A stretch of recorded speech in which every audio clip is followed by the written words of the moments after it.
हाय दोस्तों, आइए जानते हैं 5G के बारे में।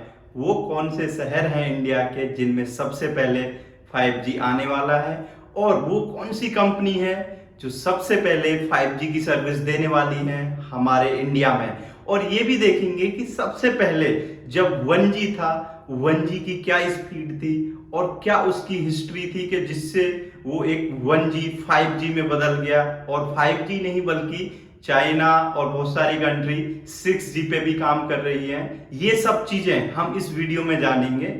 सबसे पहले कंपैरिजन करेंगे 4G और 5G में।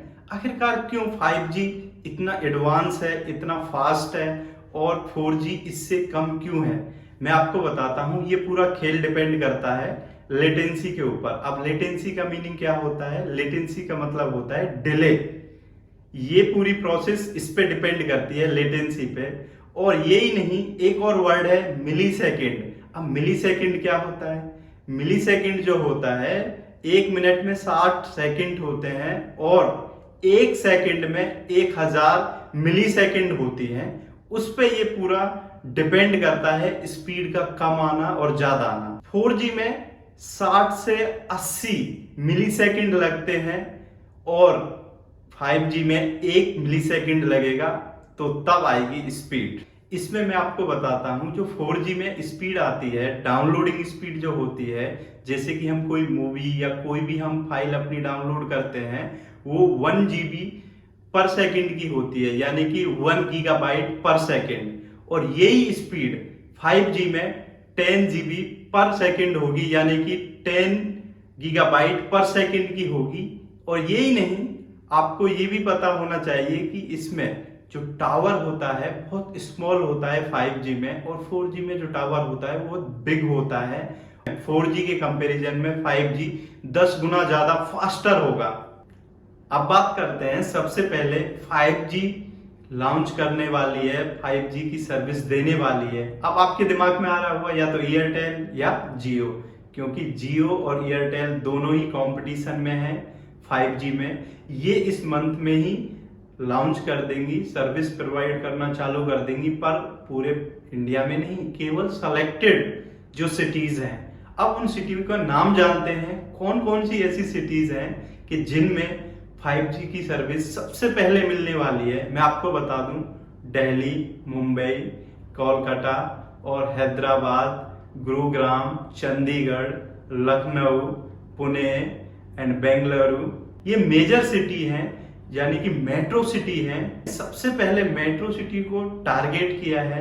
उसके बाद में लगभग 2 साल लग जाएंगे पूरे इंडिया में 5G की सर्विस देने में। और ऐसा होगा कि 2 साल बाद जापान या चाइना या कोई और कंट्री ये अनाउंस कर देगा कि हम 6G लेके आ रहे हैं। तब तक हम प्रॉपरली 5G यूज नहीं कर पाएंगे, और अदर कंट्री 6G भी यूज करने लगेंगी, और हम उनसे एक जनरेशन पीछे चल रहे हैं। इसको हमें देखना होगा कि आखिरकार हम क्यों पीछे हैं, क्योंकि हमारे पास में यूजर बहुत है, मार्केट बहुत बड़ा है, फिर भी स्लो क्यों है।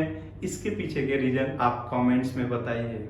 History of 1 generation to 5th generation, यानी कि 1G टू 5G की हिस्ट्री हम जानेंगे। सबसे पहले मैं आपको बता दूं, 1979 में जापान में टोक्यो में सर्विस देता है पूरे देश में 1G की। हाँ जी, सबसे पहले जो सर्विस मिलती है वो जापान कंट्री में जापानीज लोगों को मिलती है, वायरलेस, यानी कि कोई वायर नहीं है, वायरलेस जमाना हो गया। कब? 1979 में। उसके बाद में और देशों में धीरे धीरे ये फैलती है, और इसका लोग लुत्फ लेते हैं और इसका यूज करते हैं। यही नहीं, इसकी जो स्पीड थी वो बहुत पुअर थी, और जो सेल फोन था, मोबाइल था, उसका साइज भी बहुत बड़ा था, और बैटरी लाइफ भी बहुत कम थी। फिर 1981 में इंटरनेशनल रोमिंग आती है, जो कि आज भी बरकरार है, अभी हमारे बीच में से गई नहीं है इंटरनेशनल रोमिंग। और 1983 में आता है मोटरोला, शिकागो में, यूएसए में। इसके बाद एनालॉग टेक्नोलॉजी आती है। उसमें क्या होता है कि मोबाइल का साइज बहुत बड़ा होता है और बैटरी लाइफ बहुत कम होती है, और मैक्सिमम जो स्पीड होती है उसमें वो होती है 2.4 kbps की, और वॉइस कॉल ही हो सकती है इस टेक्नोलॉजी से। 2G की बात करें तो 2G आता है 1991 में। ये अपने साथ लेके आता है GSM, GPRS और एज, और इसकी मैक्सिमम जो स्पीड होती है वो होती है 14.4 kbps, यानी कि 14.4 kb पर सेकंड की इसकी स्पीड होती है। और जो मोबाइल का साइज होता है वो भी स्मॉल हो जाता है। और इसके साथ साथ में यहीं से स्टार्ट होती है SMS की दुनिया। हाँ जी, यहीं से स्टार्ट होती है SMS की दुनिया। और इसके बाद में जो GPRS होता है उसमें स्पीड होती है, वो स्पीड इंक्रीज हो जाती है 53.6 kbps की हो जाती है, यानी कि 53.6 की। 3G की बात करें तो 3G आता है 1998 में एक नए फीचर के साथ में। वो फीचर है वीडियो कॉलिंग।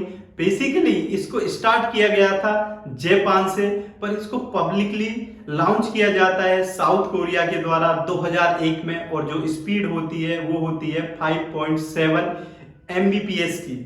4G आता है 1905 में LTE के साथ में, पर इसको ऑफिशियली जो लॉन्च किया जाता है वो किया जाता है 2009 में स्वीडन के द्वारा। अब ये आपको पता होगा कि 4G में जो स्पीड है वो आपने अच्छे से यूज की है, पर उसको एक ऑफिशियली बताया जाता है कि इसमें 1 GB पर सेकंड के हिसाब से स्पीड होती है, जो कि बहुत इनफ है। और कुछ ही सिलेक्टेड कंट्रियों में है, हर एक जगह पे नहीं है, हर एक किसी कंट्री में नहीं है ये स्पीड 4G में। 5G की बात करें तो 5G आता है 2020 में एक धमाकेदार एंट्री के साथ में, क्योंकि ये सेलेक्टेड नहीं होता है, ये बहुत ज्यादा वाइड हो जाता है।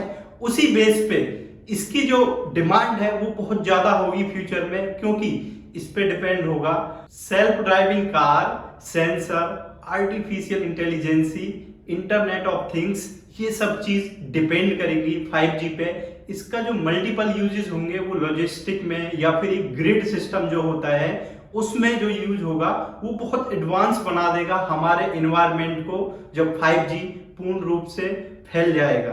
Thank you for watching, please subscribe.